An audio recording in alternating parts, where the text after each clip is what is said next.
వచ్చిన సంఘానికి ప్రభుత్వం రక్షణ ప్రశస్తమైన పుణ్యనామన హృదయపూర్వక తెలియజేస్తున్నాను. నాతో సేవకులు కూడా హృదయపూర్వక దేవుడు ఇచ్చిన ఇటు అవకాశాన్ని బట్టి దేవునికి ఎంతగానో స్థుతులు చెల్లించే బదులై ఉన్నాం.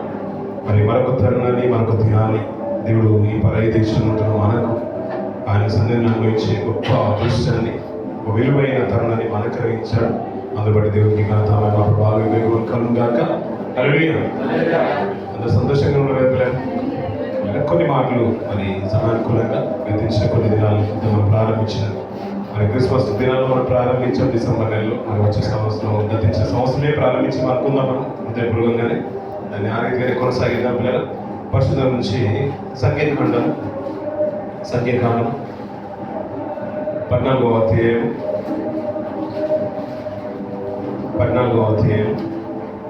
మొదటి కొన్ని మాటలు చూసుకొని ముందుకు వెళ్దాం. పిల్లలు అప్పుడు ఆ సర్వ సమాజము ఎలుగెత్తి కేకలు వేసెను. ప్రజలు ఆ రాత్రి ఎలుగెత్తి ఏడ్చిరి. మరియు ఇశ్రాయేలీయులందరూ మోషే ఆహారులపై సనుగుకొనిరి అని సరిపోతుంది. గతించిన దినాల్లో మనము ఇంతవరకు 14వ అధ్యాయము 9వ వచనం వరకు మనం ధ్యానించి మనం ముగించుకున్నాం. పిల్లలు దాని కొనసాగింపుగానే మనం ముందుకు వెళ్ళిన పిల్లలు సంఖ్యాకాండము మరొకసారి జ్ఞాపకం చేస్తున్నాం. మరి మిగతా అధ్యాయాల గురించి మళ్ళీ రిమైండ్ చేయాల్సిన అవసరం లేదనుకుంటున్నాం. పిల్లలు మనకు బాగా సుపరిచితము, కొద్దిపాటి డిస్టర్బెన్స్ ఉన్నను మనసు పెట్టి విన్నాం. పిల్లలు ఇది మనకు చాలా సమయము, అంటే ఒక గంటకి ఎంత పే చేస్తున్నాం పిల్లలు? ఎంత పే చేస్తాం పిల్లలు? ఒక మంగ ధరస్ పే చేస్తున్నాం. అంటే ఏది కూడా వృధా అవ్వద్దు. మనం నిలబడ్డామంటే ప్రతిసారికి, అంటే విలువైన సమయంలో ఉన్నామని ప్రతిసారి మనం అనుకుంటాము. చాలా టైం ఇస్ ప్రెషియస్ అనే మాట మనం ఎక్కువగా వింటూ ఉంటాం. కానీ దానికి విలువైన అర్థము, సరైన అర్థము గతించిన విజ్ఞాపన దినాలు శుక్రవారం ఆరాధన మనం ప్రారంభించినప్పటి నుంచి మనకు అర్థమవుతుంది. నిజంగా గంటకు మనం పే చేస్తున్నాం, కొద్దిగా ఆలస్యమైనా కానీ ఎక్కువ పే చేస్తున్నాం. సో మనసు పెట్టి మనం కొద్ది మాట సమయం వృధా చేసుకోకుండా మనం ఏంటంటే సంఖ్యాకాండంలో 40 సంవత్సరాల చరిత్ర ఉన్నాం పిల్లలు.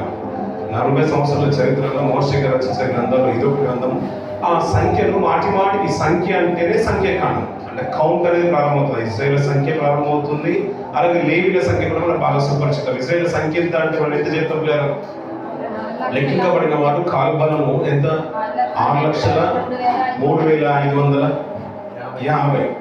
పిల్లలు గుర్తుంచుకుని, అనే దేవుడు ఎంత పర్టికులరో ప్రతి దాంట్లో ఈ సంఖ్యను బట్టి అదో ఎందుకు లెక్కించమన్నాడో నిజంగా సంఖ్యను మీరు పోల్ చేయండి. దాన్నే మనసులో పెట్టుకుంటే 6,03,550 అన్నాడు కదా. కాలక్రమేణా దాన్ని ఎలా తగ్గిస్తున్నాడో మనకు అర్థమైపోవాలి. ఆ సంఖ్య మనకు అర్థం అవడానికి ఎందుకు ఊరికే లెక్కించలేదు. ప్రణాళిక ఎలా ఉంటుందంటే అప్పుడప్పుడు అంటూ ఉంటాయి కదా పిల్లలు, మనోడు స్కెచ్ చేస్తే చాలా అద్భుతంగా ఉంటుంది. ఆ సీరియల్లో అత్త స్కెచ్ చేసింది, కోడలు స్కెచ్ చేసింది. ఈ మధ్య కాలంలో మనం సినిమాలో హీరోల గురించి అనే మాట మనం ఎక్కువ వింటుంటాం. అది జరుగుతుందో లేదో పక్కన పెడితే, కానీ దేవుడు తన ప్రణాళికను ఏ రీతిగా రచిస్తాడో మనకు అర్థమైపోవాలి.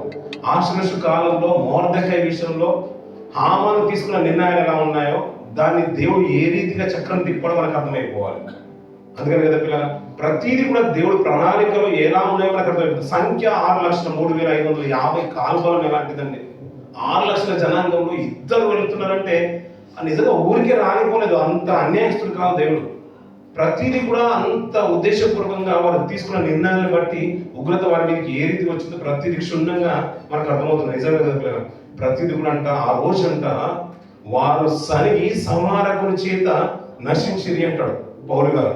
అందుకని వీటన్నింటినీ కూడా దుష్టాంతాలు అన్నాడు. అదే కదా పిల్లలు, ఇలా మాట్లాడుకుంటూ వచ్చి 14వ అధ్యాయం మనం 3 భాగాలు చేసాం పిల్లలు. 3 భాగాలు చేసాం. మొదటి భాగం ఎంతవరకు అనుకున్నాం పిల్లలు? 1వ అధ్యాయం నుంచి అలా మొదటి భాగానికి మనం ఏమన్నామంటే సిద్ధపాటు అన్నాం. సీనాయి పర్వతాన్ని విడిచిపెట్టడం, దాన్ని సిద్ధపాటు అన్నాం. 10వ అధ్యాయం నుంచి 33వ అధ్యాయం వరకు 2వ భాగాన్ని ఉన్నాం. దాన్ని మోయాబు వరకు ప్రయాణం అంటున్నాం. మోయాబు వరకు వారి ప్రయాణము, అంతేకాదు వారి జీవన విధానము అనేది ఈ 2వ భాగంలో కనబడుతుంది. మొదటి భాగాన్ని పూర్తి చేసుకుని మన 2వ భాగము 14వ అధ్యాయంలో ఉన్నాం. 3వ భాగము 34వ అధ్యాయం నుంచి 36వ అధ్యాయం వరకు, దాని చివరి భాగము ఈ సంఖ్యలో చివరి భాగం చూస్తున్నాం. దాన్ని అక్కడ నుంచి యోర్దాను సరిహద్దు వరకు వెళ్ళిపోయారు. యోర్దాను దాటితే పాలవుతున్న నుంచి దేశం. ఇలా 3 భాగాలు చేసాం. మనం అర్థం చేసుకోవడానికి వీలుగా ఉంటుందనే ఉద్దేశంతో మనం 3 భాగాలు చేసాం. కానీ దీంట్లో వారి జీవన విధానంలో మనం ఉన్నాం 2వ భాగంలో. అక్కడ నుంచి ప్రారంభమైపోయింది. ప్రత్యక్ష గుడారం పైన మేఘం ఎత్తబడింది. వారు ప్రయాణం ప్రారంభించారు. ప్రారంభించిన త్వరితమైన కాలంలోనే ఎలాంటి దుర్ఘటనలు వారి జీవితంలో ఎదురవుతున్నాయి మనకు అర్థమవుతుంది. 12 గోత్రాల నుంచి 12 ఏర్పరచుకొని వారిని కానాను దేశానికి పంపించేశారు. ఎవరో మోషే గారు. ఏమన్నారు దాంట్లో, మీరు వెళ్ళి వేగు చూడమన్నారు. వేగు చూడడం అంటే ఆ దేశాన్ని నాశనం చేయడానికి రాయవాళ్ళు రాసి గూఢచారులను పంపించిన విధానం అన్నట్టు. అందుకని వేగు చూసేవారు ఎవరు వచ్చినా కానీ ఆ రోజుల్లో ఉన్న ఎరుక పరిసర ప్రాంతాలైనా కానీ వాళ్ళకి సంబంధించడానికి ఇష్టపడేవారు. ఎవరికి ఇష్టం ఉండేది కాదు. అంతెందుకు మనకు లోతు సందర్భంలో కూడా కనబడిన దేవదూతల సందర్భంలో అలాంటి కోవకు చెందింది. మా గ్రామాన్ని, మా దేశాన్ని ఎవరో వచ్చి రాత్రి కాలంలో చూస్తున్నారంటే something is going to be happen అనే విషయం అందరికీ తెలుసు. వారిని చంపడానికి ఇష్టపడేవాళ్ళు. అది లోతు సందర్భమైన. అంతేకాదు రాహబరి స్త్రీ తన మేడగదిలో వారిని ఉంచిన ఉద్దేశం కూడా అదే.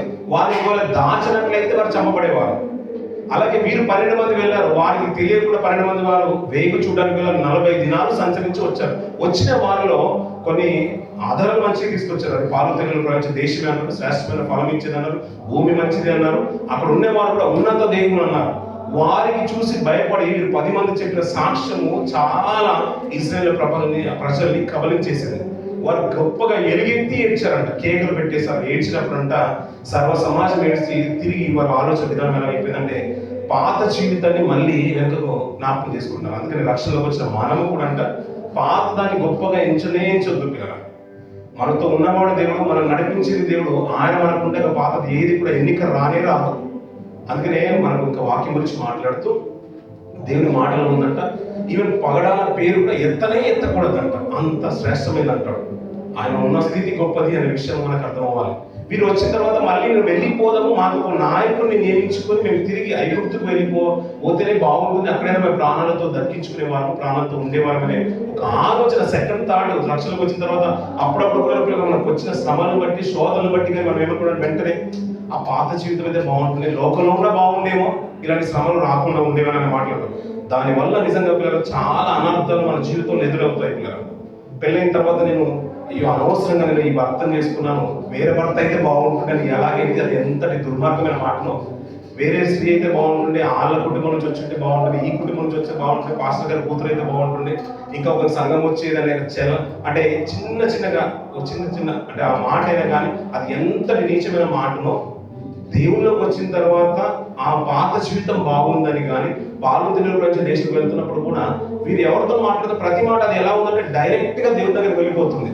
చిన్నగా మోస గురించి చదివితేనే వారి యొక్క అన్న గురించి, వారి అక్క గురించి దేవుడు తీసుకున్న నిర్ణయం మనకు బాగా తెలుసు. అలాగే ఇక్కడ వీరు మాట్లాడుతున్నారు, ఏడ్చుతున్నాడు. గొప్ప తెగులు లాంటిది రాకముందు వారి ప్రభావం ఎలా ఉందంటే కేకలు ఇక్కడ ఎక్కువైపోయాయి. అప్పుడు తీసుకున్న నిర్ణయంలో 10 మంది ఒకవైపు అయితే వారి మాట విని ఇశ్రాయేలు ఇంచుమించు 30 లక్షల జనాంగం అంతా కూడా ఏడుపు గుంపులో ఉంటే ఒక ఇద్దరు తమ వస్త్రాలు చింపుకొని మన దేవుడు గొప్పడు, మన పక్షంలో ఉన్నాడు, మనం నడిపిస్తాడు, వారిని మనకు అప్పగిస్తాడు, వారి నీడ వారిని విడిచిపెడుతుంది, ఎందుకంటే మన పక్షంలో ఉన్నవాడు అంతకంటే గొప్పడు, వారు ఉన్నత దేవులు అయితే ఏంటి, ఎవరైతే ఏంటి, ఇంతవరకు నడిపించిన దేవుడు ఇక్కడ నడిపించలేడనే ఒక గొప్ప సాక్ష్యాన్ని యెహోషువ కాలేబులు ప్రజల మధ్యకి తీసుకొచ్చారు పిల్లలు. అందుకని పిల్లలు మన సాక్ష్యం మంచిదైతే 10 మంది ఉన్నా 20 మంది ఉన్నా దానికి భయపడాల్సిన అవసరం లేదు, పెరగాల్సిన అవసరం లేదు పిల్లలు. యథార్థమైనదైతే నిజంగా నీ మాట సత్యమైతే అది ఎలాంటి స్థితిలో ఉన్నా నిజమే పలకాలి. అది క్రైస్తవుడిగా మనం నేర్చుకోవాల్సిన విధానం పిల్లలు. మీరు పలికిన మాట చూడండి, ఇది వీరిని కోడ్ చేస్తూ మన కొత్త నిబంధనలు 2 మనుషులు ఇప్పుడు నేను జ్ఞాపకం చేస్తాను పిల్లలు. వీరు వస్త్రాలు చింపుకొని సాక్ష్యం చెప్తున్నారు. అలాంటి 2 వస్తువులు అంటే వస్త్రాలు చింపుకున్న వారు కొత్త నిబంధనలు గుర్తుకొచ్చారు. ఎవరండి? పౌలు, బర్నబాలు. వారిని దేవుళ్ళుగా, దేవతలుగా పూజిస్తున్న తరుణంలో మేము కూడా మీలాంటి సామాన్య మనుషులమే, మాకు కాదు ఘనత, మాకు కాదు దక్కాల్సింది, దేవునికి దక్కాలని వస్త్రాలు చింపుకొని మరి కేకలేసి మరి చెప్పారంట, దేవుడే గొప్పవాడు, ఘనత ఆయనకే చెందాలని. అవును కదా పిల్లలు? అలా మాట్లాడుకుంటూ కిందికి వారు పలికిన మాట చూడండి పిల్లలు. యెహోషువ కాలేబులు పలికిన మాట 7వ వచనం నుంచి,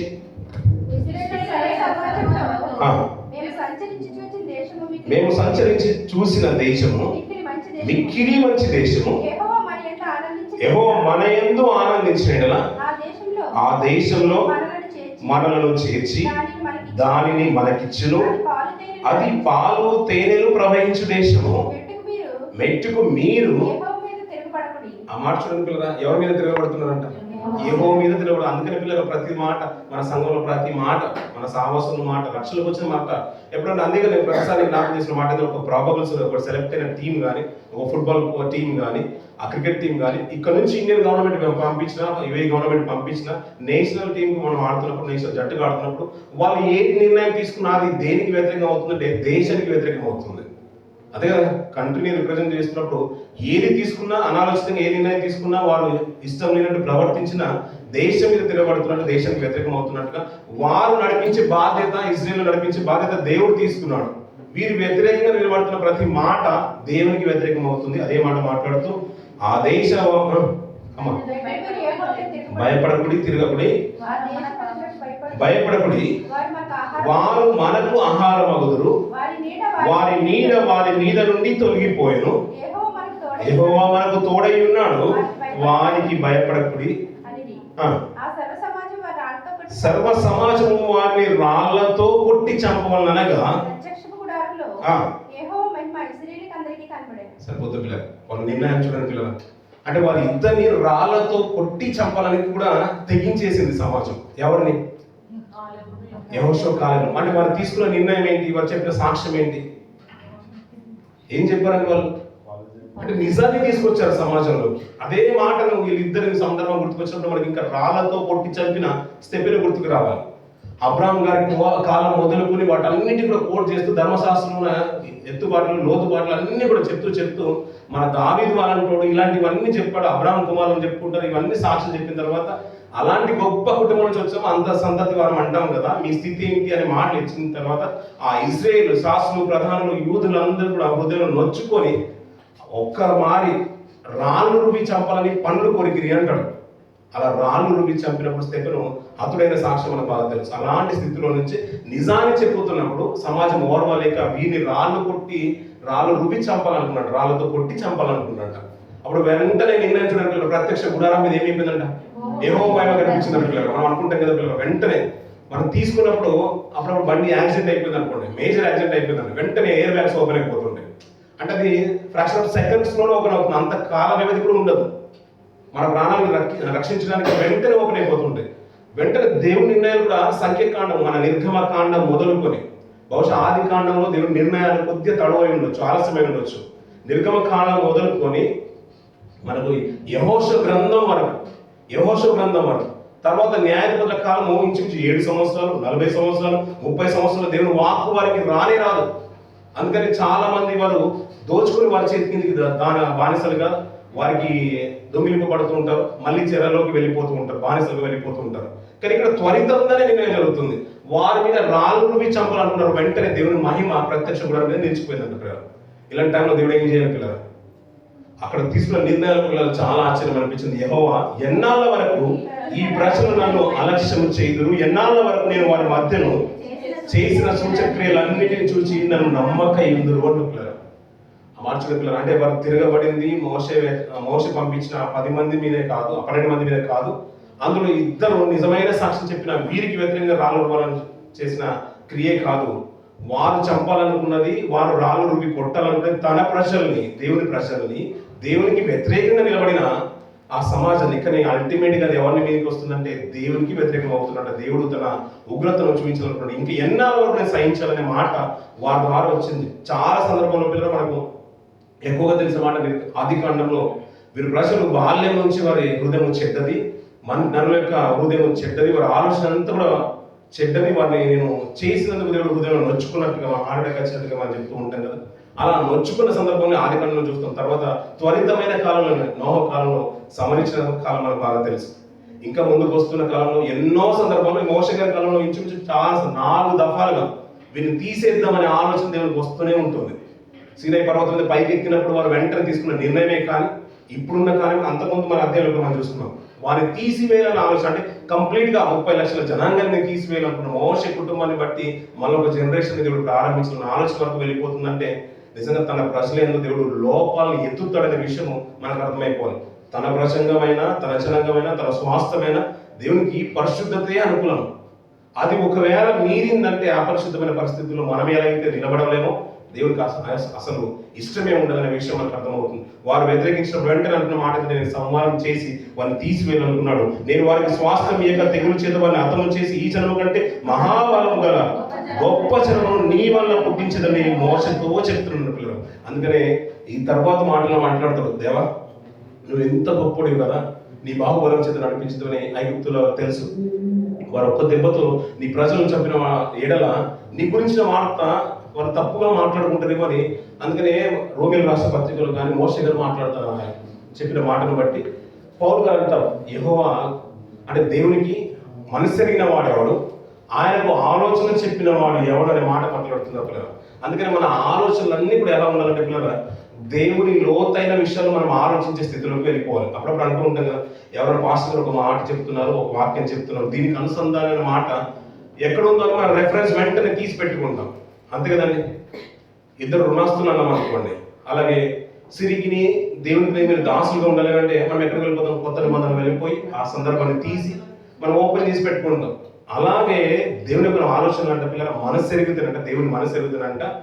ఆయన తీసుకునే నిర్ణయాలకి మనము అనుకూలంగా ఉంటుంది, అంతకంటే ముందుగానే మనం ఆలోచించే స్థితిలోకి వెళ్ళిపోతూ ఉంటాం. ఈ సందర్భంలో మనం ముందుకు వెళ్తుంటే ఫినియాస్ సందర్భం మనకు జ్ఞాపకం వస్తుంది, మోషే గారి సందర్భం జ్ఞాపకం వస్తుంది, దావీదు గారి సందర్భం జ్ఞాపకం వస్తుంది. అంటే ఈ కాలంలో దేవుని యొక్క ఆలోచన ఎలా ఉండబోతుంది, దానికంటే ముందుగా మనం ఎలా రియాక్ట్ అవ్వాలని సమూయేలు గారు మనకు కనబడుతుంటారు, ఏలీ గారు కనబడుతుంటారు. తన కుమారుడు తప్పు చేసినప్పుడు మాట అంటే దేవుని యొక్క ఆలోచనకు వెళ్ళి మరి ఆలోచించే మాట. సమాజం ఏమనుకుంటుంది, దేవా నువ్వు అని అర్థం చేస్తే నీ గురించి సమాచారం చెడ్డదైపోతుంది కదా, నీకు ఆ నింద వస్తుంది కదా అని తన పక్షం తన ప్రజల పక్షం మోసే అడ్డుపడ్డట్టుగా కనబడుతుంది. ఇది పలుమార్లు కనబడుతుంది, ఒకే సందర్భంలో కనిపించింది, చాలా సందర్భంలో కనబడుతుంది. అలా విన్నప్పుడు అంట అతని గురించి, అతని గొప్ప లక్షణం గురించి మోసే గారు మాట్లాడుతూ చూడండి, యెహోవా దీర్ఘశాంతులను కృపాతిశయములను అపరాధిని నిరపరాధిగా ఎంచక 3-4 తరముల వరకు తండ్రుల దోషమును కుమారుల మీదికి తెచ్చువాడునై ఉన్నాడని నీవు చెప్పిన మాట చొప్పున నా ప్రభు యొక్క బలము ఘనపరచబడును గాక. ఐగుప్తులో నుండి వచ్చినది మొదలుకొని ఇది వరకు నీవు పరిహరించినట్లు నీ కృపాతిశయమును బట్టి ఈ ప్రజల దోషమును దయచేసి యెహోవాతో చెప్తున్నాడు, నీ ప్రజల్ని క్షమించు తండ్రి, క్షమించిన గొప్పోడు కదా, మంచిగా ఉంటేనే వారి యొక్క తరాలని జ్ఞాపకం చేసుకుని వారిని హెచ్చిస్తున్నావు. అంతెందుకు పిల్లల తరాలు జ్ఞాపకం చేసుకుంటాడనే మాట, చిన్న మాట. వారంట హెబ్రీ స్త్రీలు ఎలాంటి వారంట, చురుకైన వారంట. వారు చేసింది ఏంటి, నిజంగా వాళ్ళు చేసింది తప్పుడు పని. రాజాజ్ఞకు లోబడాల్సిన విషయము వారందరికీ తెలిసింది, రాజు మాటే ఫైనల్ అంతే. అలాంటిది దేవునికి భయపడి వారు ఒక మాట వారిని బ్రతకనిచ్చారంట. అందుకని తరాల వరకు వారి సంతతిని ఏం చేశాడు దేవుడు, అభివృద్ధి చేశాడు, హెచ్చించినట్టు విస్తరింపజేశాడు మనకు అర్థమవుతుంది. అంటే చిన్న దాంట్లోనే దేవుడు ఏం కోరుకుంటున్నాడు, నిజంగా వారి మనసు చాలా గొప్పది అంటాడు. ఇంకా మనం చెప్పాలనుకుంటే రాహాబు అనే స్త్రీ గురించి, తను చేసింది తప్పే. అంటే ఆమె చెప్పింది ఏంటంటే వేగుల వాళ్ళు వచ్చారనే మాట నిజం చెప్తే బాగుండేది కదా, కానీ చెప్పిన మాట ఏంటంటే రాలేదు అని చెప్పేసింది. వచ్చారు వెళ్ళిపోయారు, ఇక్కడ లేరు అని చెప్పిన మాట. తను చెప్పింది అబద్ధమే, కానీ దేవుడు ఏం చేశాడు, వారి సంతతిని ఆశీర్వదించేశాడు. మన తరాల్లో కూడా వారి సంతతి తన పేరు చిరస్మరణంగా విశ్వాస జాబితాలో కూడా నిలిచిపోయింది. అంటే సందర్భానుసారంగా మనం తీసుకునే నిర్ణయాలు అది మంచిదైతే ఎవరున్నా భయపడాల్సిన అవసరం లేదు. ఎలాంటి నిర్ణయాల్లో కూడా ఎలాంటిది మరణం పైన కానీ తప్పుగా ప్రవర్తించలేరు పిల్లలు. అందుకని వారి తరాలు బహుతరాల వరకు ఆశీర్వదించబడే గొప్పడు కదా, ఇది దీవిస్తావు కదా, నువ్వు కృపాతిశయం గలవాడివి కదా, చాలా మంచి వాడివి కదా, దయచేసి వారిని క్షమించమన్నప్పుడు దేవుడు ఒక మాట అంటున్నట్లు, యెహోవా నీ మాట చొప్పున నేను క్షమించాను. తన ప్రజల్ని తన పక్షంలో మోస మొదలుపెడుతుంటే 30 లక్షల జనాంగాన్ని దేవుడు అంటే మోసే మాటని బట్టి క్షమించేశారు కదా. ఏమంటే అలాంటి గొప్ప భాగ్యం ఎవరికి ఉంటుందండి. అంటే వాళ్ళ సందర్భం అబ్రహాం గారు నాకు స్నేహితులు అనే మాట మనం ఎక్కువగా విన్నా, అబ్రహాం గారికి అంత కనెక్షన్ ఉన్న, అంత రిలేషన్ ఉన్న, దేవునితో పాటు సాంగత్యం ఉన్న, ఇది ఎక్కువగా ఇంత సంభాషణ కనిపించదు, చాలా తక్కువ కనబడుతుంటుంది. 75 ఏట పిలుచుకున్న తర్వాత 25 సంవత్సరాల వరకు మళ్ళీ అంతగా ఎక్కువగా మాట్లాడుకున్నట్టు కనిపించదు. 25 సంవత్సరాల తర్వాత ఏమై ప్రభావం ఇంకా మరి అలాంటి నిర్ణయం లేనప్పుడే మళ్ళీ సంభాషణ ప్రారంభం అవుతుంది. మాటికి దేవుని అంటే సుడిపోటి మాటతో అన్న వ్యక్తి కాదు అబ్రహాం గారు. నువ్వు ప్రమాణం చేసావు, వాగ్దానం చేసి ఏమైపోయింది అలా నిందించిన వ్యక్తి కూడా కాదు. కానీ మోసే గారి కాలంలో అంటే మాటికి వారి యొక్క రిలేషన్ ఏంటంటే ప్రతిసారి అవుతుంది. ఏదో చిన్నగా మనం ఫోన్ చేసేది అవసరం ఉంటే మాటికి మాట్లాడుతున్నట్టుగా దేవుడితో సంభాషణ అంత బాగా కనెక్షన్ వీరి మధ్యలో కనబడుతుంది. అప్పుడు తీసుకున్న మాట్లాడుకున్న అయితే నా జీవము తోడు భూమి అంతా యెహోవా మహిమతో నిండిపోయి ఉండును. నేను ఐగుప్తులో అరణ్యంలోను చేసిన సూచక్రియలను నా మహిమను చూసిన ఈ మనుషులందరూ ఈ 10 మార్లు నా మాట వినక నన్ను పరిశోధించింది అంటారు. ఆయన శోధిస్తూనే ఉన్నారు, ఆయన తట్టుకోలేకపోతున్నారు. అంటే ప్రతిదీ కూడా దేవుడు పరిగణలోకి తీసుకుంటున్న విషయం అర్థమవుతుంది.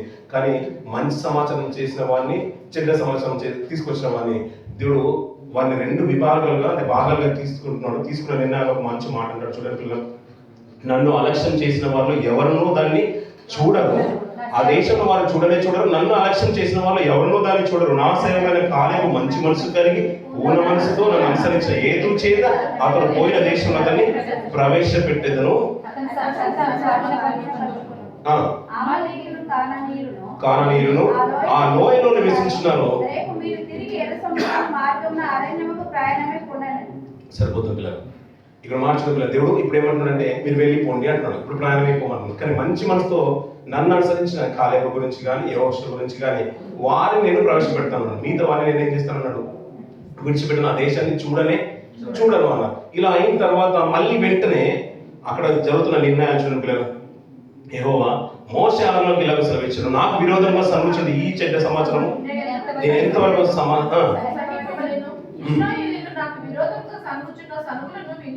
సరిపోతుంది పిల్లలు. ఎవరు మాట్లాడుతున్నారు ఇప్పుడు? ఎవరు సనుగులు ఎవరు పడుతున్నారంట? ఇశ్రాయేలు. ఇంతకు ముందే మనకు ముందున్న అధ్యాయంలో మనకు అనిపించింది మన మాంసం గురించి సరిగా దేవుడు విడిచిపెట్టారు పిల్లలు.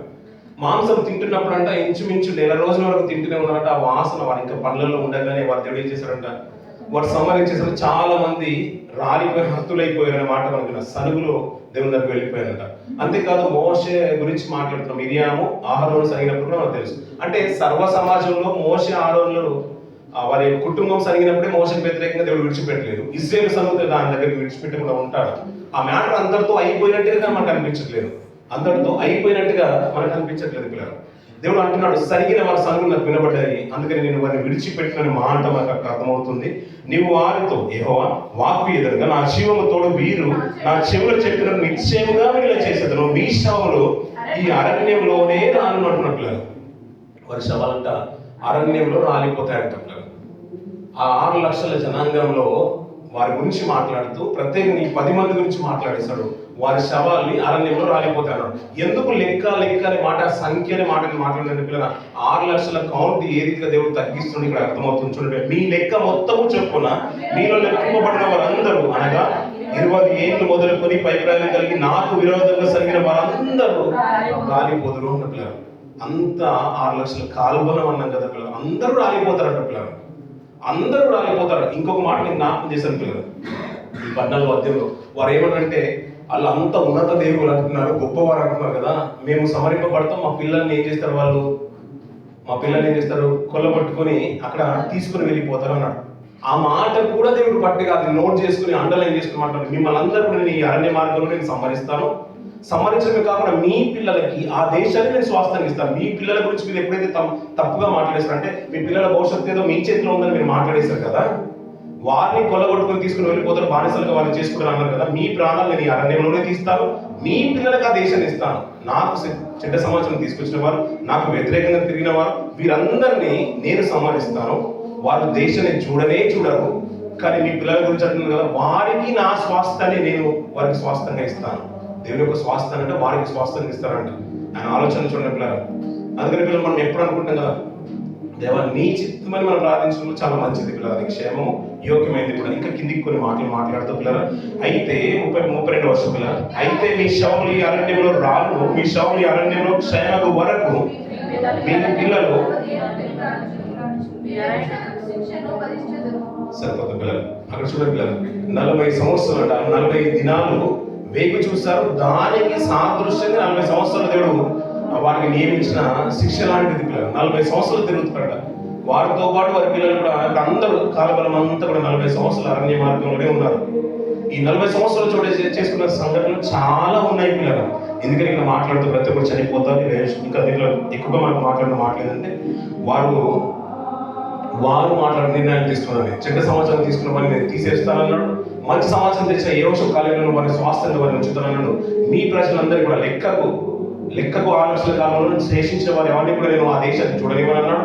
అంతేకాదు మీ పిల్లల భవిష్యత్తు, మీ తరాలకు అంటే మీ తర్వాత జనరేషన్కి అది నేను స్వాస్థంగా ఇస్తానని మాటలు మనకి ఎక్కువ పట్టణ వారిలో కనబడుతుంటాయి. మోషే గారి ప్రార్థన ఇంకా ప్రాముఖ్యమైనది. తన ప్రజల పక్షంలో ఆయన ప్రార్థన చేసినప్పుడు దేవుడు మోషే మాట విని వారిని క్షమించినట్టుగా మనకు అర్థమవుతుంది. ఇంకా మోషే గారు ఎంత స్పెషల్ మనకు అర్థమైపోవాలి. మోషే గారు తన కుటుంబం ద్వారా, మోషే కుటుంబం ద్వారా ప్రపంచానికి ఒక స్వాస్థ్యాన్ని దేవుడు ఇవ్వాలనుకున్నాడు. నిజంగా వీళ్ళు మోషే గారు ఒప్పుకొని ఉంటుంటే అడ్డుపడనట్లయితే ఆ కాలబలం అంతా కూడా ఆ కాలగర్భంలో కలుసుకునేవారు. ఇంకా 15వ తేదీకి వచ్చిన తర్వాత పిల్లలు ఇక్కడ మనకు ముఖ్యంగా కనబడుతున్న మాట ఏంటంటే 2వ వచనం, నీవు ఇశ్రాయేలుతో ఇట్లను నేను నీకు ఇచ్చిన దేశ నివాసులలో మీరు ప్రవేశించిన తర్వాత యెహోవాకు ఇంపైన సువాసన కలిగినట్లు గోరలో కానీ గొర్రె మేకలలో కానీ దహన బలిగా తెచ్చి మొక్కుబడి చెల్లించిన కానియో స్వేచ్ఛార్పణ కానియో నియమక కాలమందు అర్పించినదనియో దేనినైనా మీరు అర్పింప కోరిన యెహోవాకు అర్పణను అర్పించేవాడు 30 నూనెతో కలపబడిన 2 పాల పిండిని నైవేద్యంగా తేవలను. ఒక్కొక్క గొర్రె పిల్లతో కూడా దహన బలినైన కానీ సిద్ధపరచవలను.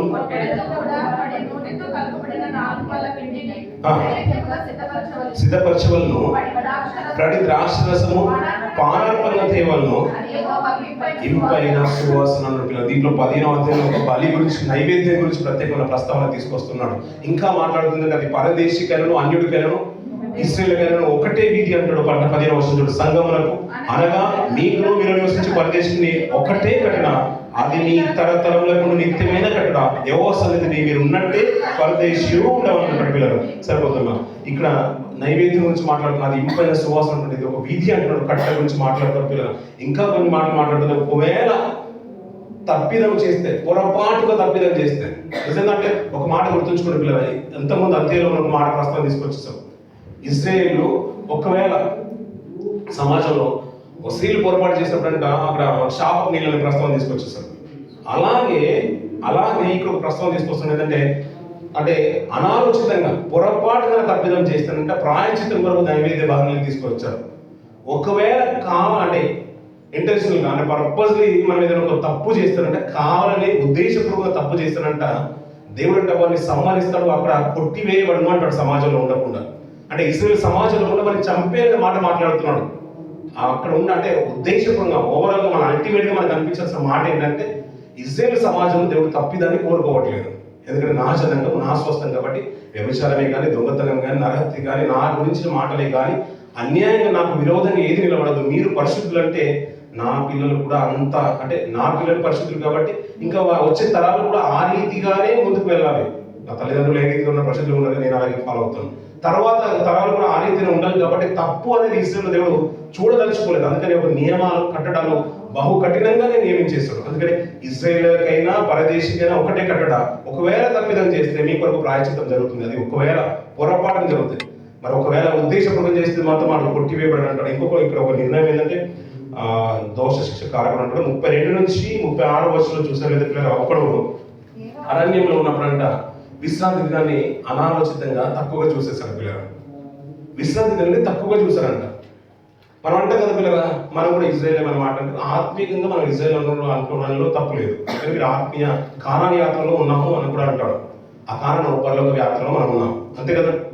మనం ఆత్మీయంగా కానాన్ యాత్రలో ఆత్మీయంగా ఇజ్రాయేల్తో సహపౌరులను ఒకప్పుడు కాకపోయినా ఇప్పుడు సహపౌరులం అనే మాట పౌరులను కూడా ప్రస్తావన తీసుకుని వస్తుంటాడు. ఇశ్రాయేలు కంటే విశ్రాంతి దినాన్ని ఆచరించకపోతే ఇప్పుడు అరణ్యంలో పుల్లలు ఏరుకోవడానికి వెళ్ళాడంట. ఈ పుల్లలు అంటే కట్టెలు ఏరుకోవడానికి వెళ్ళిపోవడం, ఇంకా పని చెప్పుకోవాలంటే మనం చెప్పుకోవాలంటే ఇంకా పని చేసుకోవడానికి వెళ్ళిపోవడం అనుకోండి. పుల్లలు ఏరుకున్నప్పుడు అందరూ చూసారంట. అతను తీసుకుని వచ్చేసి సమాజం నిలబడుతుంటే మోషే గారు ఇప్పుడు ఏం చేయాలని దేవుని అడుగుతున్నాడంట. వాడిని రాళ్ళు రువి కొట్టి చంపవాలని ఒక ఆజ్ఞ జారీ చేశాడు దేవుడు. ఏమంటే మనము విశ్రాంతి దినాన్ని తృణీకరిస్తుంటే ఆ రోజులలో విశ్రాంతి దినాన్ని తృణీకరిస్తారంట. ఇంకా విశ్రాంతి దినం అంటే అది వారు విశ్రాంతి తీసుకోవడానికి కాదు, అంతే కదండి. విశ్రాంతి దినం అంటే ఎవరు కొరకు? అది దేవుని స్తుతించడం, అది యెహోవా దినం. నిజంగా చెప్పాలంటే అది దేవునికి ఇష్టమైన దినం. ఆ రోజు నా ప్రియులు నా పిల్లలు దేవుని సన్నిధిలో ఉండాలి. 1 కిలోమీటర్ వరకు ప్రయాణం కానీ పుల్ల కానీ పొయ్యి కానీ రాజపెట్టొద్దు అంటాడు. అంత ఖండితంగా ఆజ్ఞ. విశ్రాంతి దినాన్ని తృణీకరిస్తారంటే రాళ్ళు రువి కొట్టి చంపలేవు ఆజ్ఞ ఇశ్రాయేలుకు ఉండేది. కాలక్రమైన ప్రతి వారం ప్రతిరోజు మన సావాసం గడుపుతున్నాం కాబట్టి దాన్ని ఇంకా కొనసాగింపులో దాన్ని సమర్పణకు కుదుర్పులో అనే మాట రాజ్యాంగ సవరణ జరిగినట్టుగా మనం జరుపుకున్నాం అనుకోండి. అవన్నీ మనకు అనుకూలమైనప్పుడుగా మనం ఎన్నో రోజులు మనం పాల్గొంటున్నాం. విశ్రాంతి దినాన్ని శ్రద్ధగా ఆచరించకపోయిన దేవుని యొక్క శిక్ష తీర్పు అంత త్వరితమైన కాలంలో రావట్లేదు. అందుకని కొన్ని మనకు సర్దుబాట్లు ఉన్నాయి. కాలక్రమేణా ఏంటంటే పనికి అనుకూలంగా మన స్థితిగతులకు అనుకూలంగా మనం సాహసం గడుపుతున్నాం. కానీ ఎక్కడున్నా మన పరిశుద్ధత మాత్రం నిలుపుకోవాల్సిన బాధ్యత క్రైస్తవ సమాజం మీద ఉంది, తన ప్రజల మీద ఉంది. వీరు విశ్రాంతి తృణీకరించినందున రాళ్ళు రువి కొట్టి చంపిన పరిస్థితి ఇక్కడ కనబడుతుంది పిల్లలు. మన చివరి భాగంలో ఇంకా కొన్ని మాటలు మాట్లాడతారు పిల్లలు. అక్కడ కుర్చీల మీద నీలి సూత్రము తగిలింపు అనే మాట మాట్లాడుతూ ఉంటాడు వారిని. ఎందుకంటే పరిస్థితులు అంట అవి ఉన్న దాన్ని బట్టి అంటే పాత జీవితం మనకు మరలా గుర్తుకురాదంట. ఆ దారాలు చూసినప్పుడు కానీ ఆ కుర్చీల మీద ఉన్నప్పుడు అంటే ఆ పాత జీవితం ఉన్నప్పుడు అంటే ఇవి సంకేతాలుగా ఉంటాయి. దానికి ఒక జ్ఞాపకం రిమైండ్ చేస్తుంటే అయ్యో నువ్వు ప్రత్యేకింపబడిన వాడు, ప్రత్యేకింపబడిన దానవు అనే మాట మాట్లాడుతూ పేతురు గారు ఒక మంచి మాట మాట్లాడుతానంట. ఇక నుంచి మనుజాసలను అనుసరించి నడుచుకోనక అంటాడు. అప్పుడు గతించిన కాలమే చాలును అంటాడు. మన లోక రీతిగా బ్రతికినప్పుడు అంట గతించిన కాలం సరిపోతుంది, ఇక నుంచి అలాంటి కాలం వద్దు అంటాడు. అలాగే ఈ మాటలు అంటాడు. ఆ మాటలు అంటే అవి మనకు గుర్తు చేస్తూ ఉంటాయంట ఆ నీలి సూత్రం. ఈ అధ్యాయంలో మనకు కనిపించిన మాట 10వ అధ్యాయంలో ప్రత్యేకమైన హోమం శుభ ఏ రీతిగా అర్పణ తీసుకుని రావాలంటాడు. అది సంఘమునకు వెలుపటి వారికి అదే విధి అన్నాడు. ఒకవేళ మందిరాన్ని అనాలోచితంగా తప్పిదం చేస్తే, అజాగ్రత్తగా తప్పిదం చేస్తే, పొరపాటుగా జాగ్రత్త చేస్తే దానికి ప్రాయశ్చిత్తం జరుగుతుంది అంటాడు. ఒకవేళ పర్పస్గా చేసేదానికంట, ఉద్దేశపూర్వకం చేసేదానికంట, ఇంటెన్షన్గా చేసేదానికంట మరణ శిక్ష, అది కొట్టివేయబడను, సమాజంలో ఉండకుండా కొట్టివేయబడను అనే మాట ఈ అధ్యాయంలో కనబడుతుంది. అంతేకాదు విశ్రాంతి దినాన్ని తక్కువ చూసేవాడిని అంట రాళ్ళు చంపిన సంఘటన ఈ అధ్యాయంలో కనబడుతూ ఉంటుంది పిల్లలు. పాపానికి వెళ్లకుండా ఈ నీలి సూత్రం ఆ కుర్చీల మీద ఉన్నప్పుడు మనకు జ్ఞాపకం చేస్తూ ఉంటుంది. అది చేసిన మంచిది కాదనే ప్రస్తావన మనకు గుర్తు చేస్తూ ఉంటుంది పిల్లలు.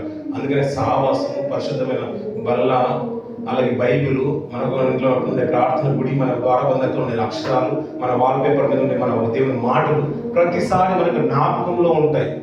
అంతే కదండి. బలం తీసుకున్నప్పుడు అంట నన్ను జ్ఞాపకం చేసుకున్నట్టుగా అంటాడు.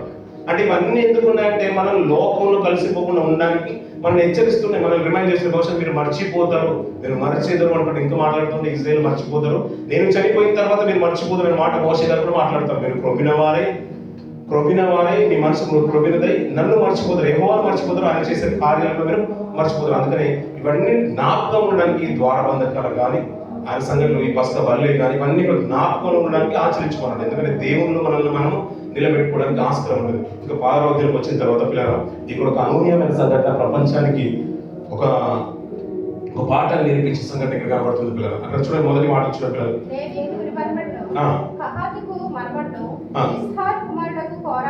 కోరాహు, పేలేతు కుమారుడైన ఓనును యోచించుకొని ఇశ్రాయేలులో పేరుపొందిన సభికులను సమాజ ప్రధానులైన 250 మందితో మోషేకు ఎదురుగా లేచి మోషే అహరోనులకు విరోధంగా పోగుపడి మీతో మాకిక పని లేదు, ఈ సర్వ సమాజంలో ప్రతివాడును పరిశుద్ధుడే, యెహోవా వారి మధ్య ఉన్నాడు, యెహోవా సంఘం మీద మిమ్మల్ని మీరేలా హెచ్చించుకుంటున్నారు అంటూ పిల్లలు. ఈ మాట చూడండి పిల్లలు. ఇక్కడ ఏమంటే మనకి ఎవరు బాగా తెలిసిన మాట ఏంటంటే మనకి ఎప్పుడైనా భూమి నెల విడిచి ఎవరు మింగేసిందంట? ఎవరెవరినంట పిల్లలు? దాతాను, ఇంకా కోరాహు ఉన్నాడు దాంట్లో. కోరాహు ఇంకా కోరాహు, దాతాను, అభిరాము, ఇంకొక వ్యక్తి కూడా ఉంటాడు. ఇందాక చదువు, 4 ఉంటారు. ఆ మాట చూడండి పిల్లలు. ఓను అంటాడు, పేలేతు కుమారుడైన ఓను అంటాడు. మనకు అప్పుడప్పుడు సందర్భంలో ఏంటంటే ఎక్కువగా రాయబడిన లేఖనం ఏంటంటే కోరాహు, దాతాను, అభిరాములు ఆ వారి గుంపు అంటాడు. అలాగే ఓను అనే కుటుంబాన్ని మనం మర్చిపోతుంటాం. ఇందులో 4 ఉన్నారు. కోరాహు, దాతాను, అభిరాము, ఓను. వారి సమాజం ఏమిటంటే మేము కూడా పరిశుద్ధులమే, యెహోవా సన్నిధి మీద, సంఘం మీద మీరు మిమ్మల్ని హెచ్చించుకోవడం ఏంటి, అందరి మధ్య ఉన్నాడు, యెహోవా మా మధ్య కూడా ఉన్నాడు అనే మాట ప్రస్తుతం వెంటనే యెహోవా ఎదుట మోషే గారు సాగిలపడిపోయారంట. ఆ మాట విని నిజంగా అతను హృదయం నొచ్చుకున్న తర్వాత అతను తీసుకున్న మాట ఏంటంటే తన వాడు ఎవడో పరిశుద్ధుడు ఎవడో రేపు యెహోవా తెలియజేసి వారిని తన సన్నిధికి రానిచ్చున్నాడు. అందుకని ప్రతి ఒక్కరిని ధూపార్తులు ఎత్తుమంటాడు పిల్లలు. ప్రతి ఒక్కరిని ధూపార్తులు ఎత్తుమంటారు. ఆ సందర్భంలో మనం చూస్తుంటే చివరి బాగా చూడండి అదే మాటలో ఇలాగ చేయుడి కోరము అతని సమాజం నీరును ధూపార్తులు తీసుకుని వాటిని అగ్ని నుంచి వేయుడి. అప్పుడు యెహోవా ఏ మనిషిని ఏర్పరచుకును వాడే పరిశుద్ధుడు. లేవి కుమారులారా, నాకు ఇక పని లేదు. మరియు మోషే కోరాహుతో ఇట్లనెను, లేవి కుమారులారా వినుడి, తమ మందిర సేవ చేయుటకు యెహోవా మిమ్మల్ని తమ యొద్దకు చేర్చుకున్నట్టయు మీరు సమాజం మీద నిలిచి వారు చేయవలసిన సేవ చేయునట్లు ఇశ్రాయేలు దేవుడు ఇశ్రాయేలు సమాజం నుండి వేరుపరచుటయు మీకు అల్పముగా కనబడునా. సరిపోతుంది పిల్లలు. అంటే మనకు ఒక మాట గుర్తుకోవాల్సిన మాట ఏంటంటే లేవీలలో ఎన్ని కుటుంబాలు ఉన్నాయి? మనం లేవికి ఎంతమంది కుమారులు మర్చిపోయారు కదండి? 3 కుమారులు. 3 కుమారులను మందిరపు ప్రత్యక్ష గుడారము 3 దిక్కులో ఉంచేశాడు. తూర్పు దిక్కున మోషే ఆరోనుల కుటుంబం ఉంది. దాని తర్వాత మిగతా 12 గోత్రాల వారు డివైడ్ అయిపోయి ఒక్కొక్క దిక్కున 3 గోత్రాల వారు ఉన్నారు. అది బాగా తెలుసు కదా పిల్లలు, మళ్ళీ జ్ఞాపకం చేయట్లేదు. వీళ్ళు ఏమనుకున్నారంటే లేవీలు మందిర సేవ పరిచయం చాలా తక్కువ అనుకున్నారు. అందుకని పిల్లల దావీదు గారి ప్రస్తావన మన కాలం ఆయన మాట్లాడుతున్న మాట ఏంటంటే సమాజం ఏమైపోతుందంటే యుద్ధానికి తన పరివారాన్ని తనతో ఉన్న వారిని దోచుకొని వెళ్ళిపోయిన తర్వాత నిజంగా దావీదు గారిని రాళ్ళు రువి చంపాలని ప్రస్తావన తీసుకొచ్చినప్పుడు దావీదు వెంటనే ఏ పోదును ధరించి సాగిలపడి దేవుని సన్నిధిలో నమస్కరిస్తున్నాడు. దేవా నీ చిత్తం మీద నేను తరిమేదనా అంటే నువ్వు తరుము నీ వాళ్ళని నువ్వు దక్కించుకునే మాట దేవుని దగ్గర రాగానే వెంటనే తరుగుతుంటారు. చాలా మంది అందులో వెనుకంజ వేసిన వారు తన పక్షంలో ఉన్న వారే వెనుకంజ వేసిన వారు ఉన్నారు. అలా వెనుకంజ వేసిన కానీ దేవుడు తరుము అన్నప్పుడు తరిమి తన దగ్గర ఉన్న ఏదైతే కోల్పోయి దాని అంతటిని సంపాదించుకుని వస్తున్నప్పుడు అంటే తనతో ఉన్నవారు అంటారు ఒక మాట. చాలా మంది మన దగ్గర రాలేదు కదా, మనతో పాటు రాలేదు కదా, ఇందులో భాగం ఇవ్వద్దు అని అంటారు. అందుకు దావీదు గారు ఒక ప్రస్తావన అంటారు, వంట సామాగ్రి దగ్గర ఉన్నవాడికి ఏ భాగమో యుద్ధంలో పని చేయమని కూడా అదే భాగం అంటారు. అందుకని ఇప్పుడు మిలిటరీలో మనం చేస్తున్నాం కదా, బార్డర్లో ఫైట్ చేసే వారికి ఎంత అయితే మనం విలువనిస్తామో, ఎంత ఆధిక్యత ఉంటుందో, వారికి ఫుడ్ ప్రిపేర్ చేసే వారికి, వారికి హాస్పిటల్ ఇచ్చే వారికి, ట్రీట్మెంట్ చేసే వారికి అలాంటి ఫెసిలిటీస్ అందరికీ టీం అంతా కూడా ప్రొవైడ్ చేస్తుంది, గవర్నమెంట్ ప్రొవైడ్ చేస్తుంది. అలాంటి భాగంలో అలాంటి ఉద్దేశము సమాజంలో ఉండాలి పిల్లలు. అది చైర్స్ వేసే విషయమైనా, దాన్ని ఊడ్చే విషయమైనా, మైక్ సెట్ చేసే విషయమైనా, కెమెరా స్టాండ్ పెట్టే విషయమైనా, వాక్య పరిచయం చేసే విషయమైనా, పాట పరిస్థితి అయినా, పాడే పరిస్థితి అయినా, ప్రార్థన విషయమైనా, అదన్నీ కూడా ఈక్వాలిటీ అనేది సమాజంలో ఉండాలి. అది ప్రతి ఒక్కరికి సమానమైన ఆధిక్యత ఉంటుంది. అందరికీ అదొక మంచి పరిస్థితి విషయం మనకు అర్థం అవ్వాలి. దీన్ని తక్కువ అది ఎక్కువ అనే స్థితి సన్నిధిలో కనిపించొద్దు. నిజమే కదా పిల్లలు? చాలా మంది అలా అనుకుంటారు. నిజం చెప్పాలంటే వాక్యం చెప్పినప్పుడు అంట, సేవలు అప్పుడు అంటుంటారు, వాక్యం చెప్పినప్పుడు అంట అందరూ ప్రశంసిస్తారంట. వారు ఆదికి నువ్వు చాలా బాగా చెప్పావు, వాళ్ళు చాలా బాగా చెప్పారు అంటే దేవుని దగ్గర నుంచి రావాల్సిన ఘనత వీరి దగ్గర నుంచి వచ్చేసింది. అంతే కదండి? మనుషులు పొగడేసిన తర్వాత దేవుడు పొగడాల్సిన అవసరం మనకు లేదు. నిజం చెప్పాలంటే మనుషుల దగ్గర బాగుంటే సరిపోతుంది. మనకు దేవుని దగ్గర నుంచి రావాల్సిన ఆశీర్వాదాలు మనకు అక్కర్లేదు. సర్వసాధారణంగా అందరికీ అక్కర్లేదు పొగడతలు వచ్చేసిన తర్వాత. కానీ మనకు కనిపించింది ఏంటంటే పాట బాగా వచ్చేసింది, చాలా బాగా వచ్చేసింది, చెప్పలు కొట్టేసి మనకి వారికి కూడా ఘనత వచ్చేసింది. కానీ రహస్యంగా చేసే ప్రార్థనలు ఉంటాయి చూసారు పిల్లలు. అంటే అప్పుడప్పుడు మనం వాక్యం మీద ప్రార్థన, స్తుతియాల మీద ప్రార్థన, నడిపింపు ప్రార్థన, ముగింపు ప్రార్థన, ప్రారంభ ప్రార్థన, ఇవన్నీ ఘనత వచ్చేసింది. చాలా బాగా చేసింది, చాలా వండర్ఫుల్ అని ఈరోజు స్పీకర్లు పగిలిపోయిన మాట మనం ఎక్కువ వింటున్నాం. చాలా ఆత్మీయంగా అనిపించింది, మేము ఎయిట్ చేసేవారి మాట మనం ఎక్కువ వింటూ ఉంటాం. వీరికి ఘనత వచ్చేసింది. కానీ ఆ రోజు ప్రత్యేకించి వారిని ముందుకు పిలువక వారు మనసులో ప్రార్థన చేసుకుంటారు చూసారు. వారు ఉన్న స్థితిలో నుంచి వారి ఇంటి దగ్గర ఉన్నప్పుడు కానీ, మౌన ప్రార్థనలో కానీ, వారి ఏకాంత ప్రార్థనలు, వీటన్నిటిని వినేది దేవుడు మాత్రమే. ఘనత అప్పుడు నిజంగా చెప్పాలంటే అది ఘనత దేవుడు అక్కడి నుంచి ఇస్తాడు. మనం ఏంటంటే చాలా ఆ రోజు మనకు ప్రత్యేకంగా ఆ రోజు ప్రార్థన రాలేదు, నాకు పాటకు రాలేదు, వాక్యానికి రాలేదన్న మాట మనం అనుకుంటాం. కానీ నిజంగా మనం ఉన్న స్థితిలోనే కనుక మనం ప్రార్థన చేసుకుని ఉంటేనంట ఇది ఇలాంటి ప్రార్థనలు దేవుని సన్నిధికి చేరుతాయంట పిల్లలు. దేవుడి దృష్టి అప్పుడు మన మీద నిలుస్తుందంట. అంతే కదా పిల్లలు? అలాంటి ఆధిక్యత యెహోషువ కాలంలో కోరుకోలేదు. వీరిని కోట్ చేస్తూ నేను కొత్త నిబంధనలు మంచి మాట జ్ఞాపకం చేస్తాను పిల్లలు. యూద తప్పిపోయిన తర్వాత అతని ఉద్యోగం వేరొకడు తీసుకున్నాడు. ఎవరు తీసుకున్నారు? మత్తయి పేరు చీటీ వచ్చిందంట పిల్లలు.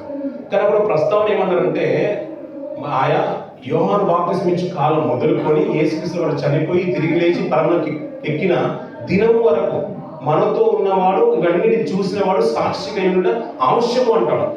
అంటే ఇవన్నీ తెలిసిన వారు అన్నారు. మరి అంతవరకు తెలిసిన వారు ఎవరు ఉన్నారంటే ఇంక 2 ఉన్నారంట. అక్కడ ఎవరు నిలబెట్టేశారు? అక్కడ యూస్తు అని మారు పేరు కదా, యోసేపును మత్తీయును, అంతే కదా, 2 నిలబెట్టేశారు. అంటే అప్పటి నుంచి ఉన్న వాళ్ళు 2 ఉన్నారు. కానీ ఏ రోజు కూడా దేవుడు నన్ను కౌంట్ చేయట్లేదు, నన్ను ఎక్కువగా హైలైట్ చేయట్లేదు, ఫ్లాగప్ చేయట్లేదు అనే మాట వారి 2లో కనిపించలేదు. అందుకనే వారు చూడని భక్తి జీవితం ఎలా కాపాడుకున్నారు వారు 2 అనిపించే మాట ఏంటంటే చాలా చక్కగా కాపాడుకున్నారు. అందును బట్టే ఆయన పరమలకు ఎక్కిపోయిన తర్వాత అతను వెళ్ళిపోయిన తర్వాత, యూదా వెళ్ళిపోయిన తర్వాత అందులో మధ్య పేరు చీటి వచ్చినది. ఎంత అదృష్ట భాగ్యం పిల్లలు. అలా దేవుని దృష్టిలోకి రావడానికి వారి విధేయత, భక్తి ఎంత గొప్పగా కాపాడుతున్నారు. అందుకని మీరు ఏమంటున్నారంటే సమాజంలో ఆయన వ్యతిరేకం అయిపోయినప్పుడంట ఎవరు పరిశుద్ధుడో దేవుడు నిలబెట్టుకుంటాడు. మీరు ధూపార్తను తీసుకున్నాడు, వారికి 250 మంది తోడైపోయారంట. కోరాహు, దాతాను, అభిరాములు, ఓగను. అంతే కదండి, ఓనను ఇలా 4 వారి కుటుంబాలు 250 మంది పోగైపోయి వ్యతిరేకంగా నిలబడుతున్నప్పుడంట నిజంగా మోసంగా సాగినప్పుడు ఈ ఆధిక్యత నేను కోరుకున్నది కాదు కదా. అలా దేవుని సన్నిధికి రండి, మీరు ధూపార్తను తీసుకుని రండి, రేపటి దినాన్ని దేవుడు నిలబెడుతున్నప్పుడు అక్కడ జరిగిన సంఘటన చూడండి.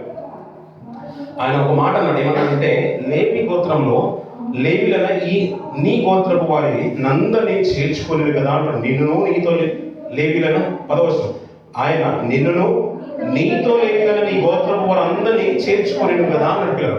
మోషే ఆరోనే స్పెషల్ లేవిలో చెప్పాలంటే, కానీ లేవి ఈ వీరి కుటుంబాలను బట్టి, మోషే కుటుంబాన్ని బట్టి, మోషేను బట్టి ఆరోను చేర్చుకోబడ్డాడు.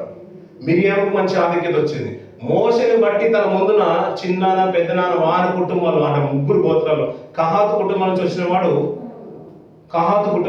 వాడు మోషే, ఆరోను. అంతే కదా. కహాతు కుమారులలో అమ్రాము, ఎకెబేదు తెలుసు కదా పిల్లల, ఎకెబేదును పెళ్లి చేసుకుని అందులో నుంచి వచ్చిన వాడు మోషే, ఆరోను. వీరిలో ఉన్నను వారిని పెద్దనాన్న, చిన్న కుటుంబాలు. నిజం చెప్పాలంటే లేవి కుమారులు 3 గోత్రాలు, 3 కుమారులకు అలాంటి ఆధిక్యతనే మోషే, ఆరోనులే స్పెషల్. మోషేనే స్పెషల్. దాన్ని బట్టి ఆధిక్యత ఎవరికి దక్కింది? ఆరోనుకు దక్కింది. మోషేని బట్టి మిరియాముకు దక్కింది. వీరు తూర్పును ఉండవలసిన వారు. మిగతా 12 గోత్రాల ముందు ఎవరు ఉండాలంటే కహాతు, మెరారి, గెర్షోను వారు ఉండాలి. వారికి అలాంటి ఆధిక్యత దక్కింది. ఇక్కడ ఏమనుకుంటే మందిర సేవ చేయడము, ఇది సిద్ధపరచడము, అది సముద్ర వస్త్రాలను సిద్ధపరచడము, దాని ప్రత్యక్షపడం ఉన్న ప్రాకారం చుట్టూ అది తాళ్ళను తీసివేయడం, దిమ్మల్ని నిలబెట్టడం, ద్వారబంధకులు నిలబెట్టడం, బలిపీఠం మోయడం, ఇవన్నీ కూడా చాలా తక్కువగా, స్వల్పంగా కనిపించేసిందంట. దాన్ని బట్టి మోషే గారు చాలా హృదయం నొచ్చుకొని తీసుకుని నిన్న తర్వాత దేవుడు తీసుకున్న మాట చూడండి పిల్లలు అన్న మాట అది చివరి భాగం చెప్తున్నాడు. 14-15 వర్షం. అంతేకాదు రాలేదు, ఇయ్యలేదు,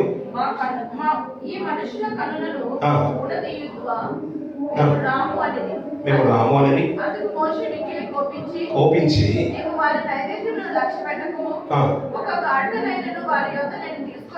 తీసుకోలేదు. మరియు మోషే కోరహుతో, నీవును నీ సర్వ సమూహమును అనగా నీవును వారును అహరోనును రేపు యెహోవా సన్నిధిని నిలవవలెను. మీలో ప్రతి వాడును తన ధూపార్తిని తీసుకొని వాటి మీద ధూపద్రవ్యం వేసి ఒక్కొక్కడు తన ధూపార్తిని పట్టుకొని 250 ధూపార్తులను యెహోవా సన్నిధికి తేవలెను. నీవును అహరోనును ఒక్కొక్కడు తన ధూపార్తిని తేవలెనని చెప్పాను. ఈ భాగం మనం బాగా సుపరిచిత మాట పిల్లల. విలువైన మాట ఏంటంటే ధూపార్తులు తెచ్చుకొచ్చిన పాత్రలు చాలా ప్రశస్తంగా కనబడుతుంటే అది మాట మీరు అండర్లైన్ చేసుకోండి. ఇక్కడ మాట్లాడుతున్న మాట ఏంటంటే 250 మంది కోరాహు, దాతాను, అభిరాములు, ఓనాము. కోరాహు కుటుంబం వారితో చేర్చబడలేదు. వారి సంతతి మనకు కీర్తన భాగంలో కనబడుతుంది. ఇంకా కాలక్రమం ఏంటంటే ద్వారబంధకాల దగ్గర కాపల కోరాహు కుమారులు కనబడుతుంటారు. దావీదు గారి కాలం వచ్చిన తర్వాత కూడా దావీదు గారు ఏంటంటే కోరాహు కుమారులకు ప్రశస్తమైన స్థానాన్ని ఇంకాను పొడిగించి మరిస్తూ ఉంటారు. ఇలా కోరాహు, దాతాను, అభిరాముల కుటుంబాలలో కోరాహు కుటుంబం చేర్చబడలేదు. వారు నిజమైన యోగ్యత కలిగిన వారు ఉన్నారు. ఇలా 250 మంది ధూపార్తులు తెచ్చిన తర్వాత దేవుడు రగులు పొంది, ఎందుకంటే మోషే గారు అన్న మాట ఏంటంటే నేను వారి దగ్గర నుంచి గాడిద తీసుకోలేదు, ఏమీ తీసుకోలేదు, ఏది అచ్చుండలేదు కదా. అలాంటి వారు నాకు వ్యతిరేకమైపోయి ఇలాంటి మాట మాట్లాడడం సమంజసం కాదని దేవుని దగ్గర విన్నవించుకున్నప్పుడు దేవుడు ఏంటంటే ఈ సర్వ సమాజాన్ని నేను కాల్చివేదును, వారి దగ్గర నుంచి మీరు దూరంగా తగిలిపోన్నాడు. కానీ ఒక మోషే గారు ఒక మాట అన్నాడు, పిల్లలు అయ్యా అందరూ చనిపోయినప్పుడు మరణం వచ్చినట్టుగా వీరు కూడా మరణం చెందారనుకోండి, సహజమైన మరణము వీరికి కూడా వచ్చేసింది అనుకోండి, ఎవ్వరు కూడా దాన్ని లక్ష్య పెట్టారు. అంతే కదా, నిజమే కదా పిల్లలు, నిజమే కదా. నీకు ఒక మాట నాకు ఈ సందర్భంలో ఇవ్వడం నిజంగా ముంచిన ప్రజలు ఒక సందర్భంలో ఈశ్వరీ గారు అంటారు, నీకు మళ్ళీ 15 సంవత్సరాల ఆయుష్ నేను ఇచ్చేస్తాను అన్నప్పుడు మరి దానికి సూచన ఏంటి అంటే కాలము ముందుకు వెళ్ళిపోతే సరిపోతుందండి.